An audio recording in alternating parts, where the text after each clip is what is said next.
Today, I want to talk about getting rid of paper clutter. Hi, I'm Lisa Hoerler with Lisa Organizes. I help you live a life with less clutter so that you can focus on the things that truly matter. So I think it's funny that they say we have a paperless society. All you have to do is take a trip to the mailbox and you see all the junk mail that still comes and floods our household. I think that there are three elements that help anything stay organized, okay? Number one is time, making time consistently for this to happen. Two, to sort and categorize so that you know what you have. And three, finding one place to put everything, or each place, I should say, has a place in the house, including paperwork, every single piece of it, okay? And that's what we're going to go over today. So I know with bills, it's changed a lot. There's two different ways to pay bills: auto pay or bill pay.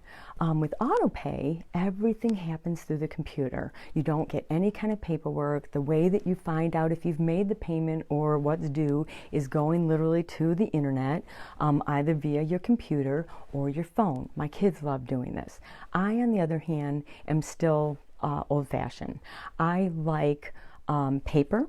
I like paper books. I like paper everything. I like to see it, but it doesn't mean I like to keep it forever, okay? I have this size of files that we're going to go through and what I do to keep that. Now with some clients, I go and I help them set up the bill pay. The bill pay to me is the easiest because it's through one account with my bank, and I list all the different bills that I need to pay, and I get to do it and when, and I see when, and I also set it up where it comes to my phone. So anything going in and out of my computer, of my account, it sends me a text to show me that I've paid something or something's come in. That to me is safety. You know, if you want to say that there's any kind of safety in the internet, but more so than I think when you have all your paperwork all out or in a file that anybody can go through. So I really do think, and this is what I try and tell the older people that I work with, that the internet is safe in that way because you can, hi Charlie, can put these things, or you can always look up these things and no one else can, okay? So I have 5 different categories that I believe every household has. One is, and I'm just doing this by alphabetical order, okay? I have auto. Now, auto, it used to be huge file, right? Because when you buy something, they would give you a book or they give you all this paperwork or what have you. Well, now, all I have in the auto is I put repairs and I put anything else and really, I just bought a car a little bit ago, and they didn't have it in the paperwork because they know it's on the internet, okay? My second category is credit cards. So I have that in 2 separate categories. I have one for my business, okay? I have one for my credit card and all my receipts, but that's one file. And then with the credit card file here, I used to separate it all, and I used to type it all up and put it by dates and all that. You just take all the credit cards and you put it in one file. And that way you can take the one file out in 2020 and get rid of it if you don't find that you use it. And I do that once a year, okay? My third category is house. So house has all kinds of categories, doesn't it? It's got all your utilities.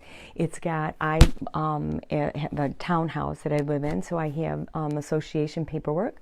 I have the village paperwork, and I have the pool that we belong to. So anything with regard to the house is going to go in this one file, because once that file for 2020, what I found is that I don't really go to that very often, and so some people will put the year 2020 on it.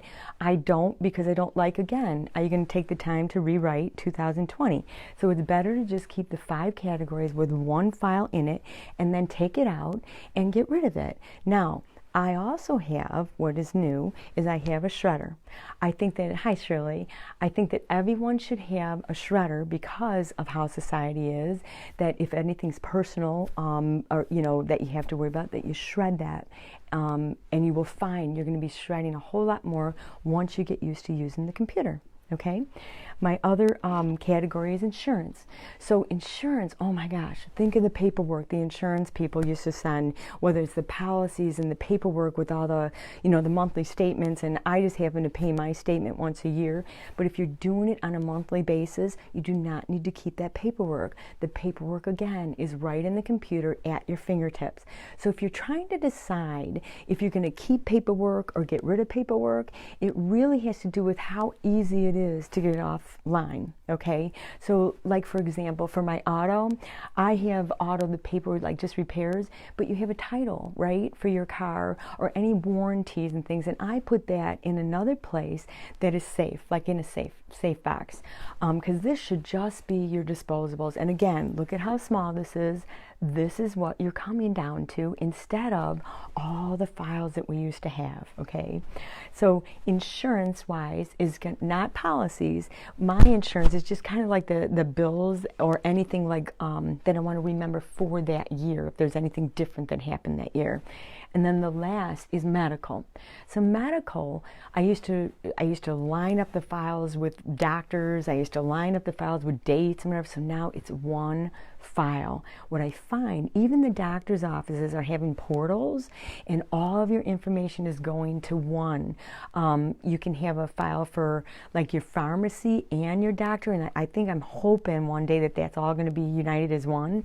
But again, for medical, that's all going into one file, because after a year, you really do not, I don't know if you've ever concentrated on that. I think the more I help people try and get rid of paperwork and trying to organize, you really, I don't think you think about, because I mean, I used to go through my files and it'd be 5 years worth of paperwork. I'm like, oh my gosh, why am I keeping it so long? So when you have a container, and this is as big as it gets, you will see how fast that you will, that you'll put the things in and take them out and not have to keep them.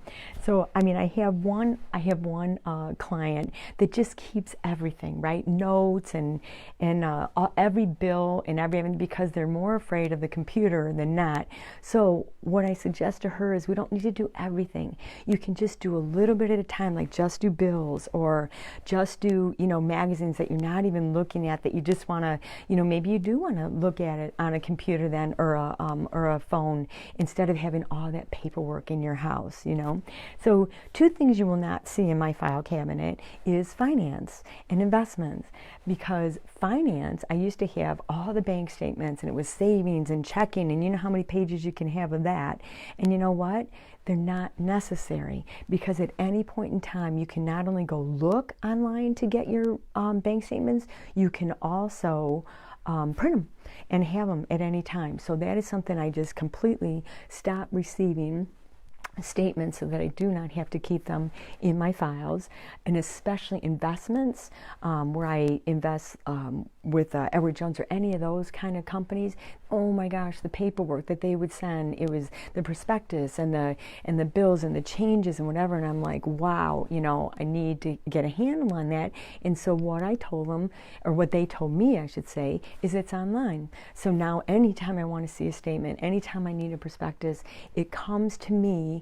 I think that I don't even want that every day. I only want those things sent to me like once a month. So I think that that's what's so cool about now, when I can say, oh my gosh, look at the size of the file cabinet that I have now compared to what we had before, because we save so much stuff. And lastly is the instruction booklets. I mean, I don't know about you, but I'd buy something and I'd make sure I'd keep the receipt, and I'd go put it in a file, or I'd go put it in my drawer. And I don't know if you have all kinds of drawers filled with those things, but we have a thing called Google now. And Google, you can ask it to tell you anything, and then you can go to YouTube and you can see anything done. So, I mean, to keep these things, like right now, if you think about it, you haven't purged in that way, look at how much paperwork you can get rid of if you got rid of all just the guidelines and the instruction books and the prospectus and all that, you know. Another thing I find when I go into people's homes are maps. Maps, you know, and well, you know, we can talk books in that case, is that it just changes so readily that we do not need to keep them. So the maps, again, we have MapQuest, we have Map on our phone. If you are keeping these, like one of the last houses I went to with a client, oh wow, it just boxes of them, where I couldn't even take them to another place, like to sell them, you know, like a secondhand. I just had to take them for recycle, which is great because we have a lot of things to recycle. So just remember, the 3 things that will keep anything in your house organized, okay, is making time for it. And you know what? If it's too much to do all at one time, just do a little bit at a time. Do one category at a time. But when you can see that this is all you would have is this size box, I think that maybe it's something that you're going to want to do. And I'm going to work on the older people that I care for and that I work with, because they need to see how wonderful it is to have on the internet. So when they're gone, they won't have all that paperwork that someone else is going to have to go through. And it's at their fingertips and easy to do. So I'm hoping that you gained some good information. I'm so thankful that you're here, and I hope to see you next Tuesday. Thanks so much for watching.